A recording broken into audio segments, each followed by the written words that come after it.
আবার আল্লাহর হাবিব বলেন ইন্না ফিল জান্নাতি সামানিয়াতু আবওয়াব, জান্নাতের দরজা মোট 8টা। ফিহা বাবুন ইউসাম্মা আর-রায়্যান, 8টা দরজার মধ্যে স্পেশাল একটা দরজা আছে, ওই দরজাটার নাম হলো আর-রায়্যান। রায়্যান দরজা, লা ইয়াদখুলুহু ইল্লা সাইমুন, রোজাদাররা ছাড়া কেউ ওই রায়্যান দরজা দিয়ে জান্নাতে ঢুকতে পারবে না।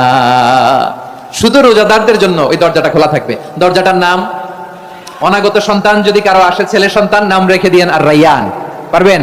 আমাকে সবাই ধরে রাস্তা ঘাটে, বাসায়, অফিসে, আদালতে, এয়ারপোর্টে ধরলে, হুজুর আমার একটা ছেলে হবে 2 মাস পর, একটা নাম দেন।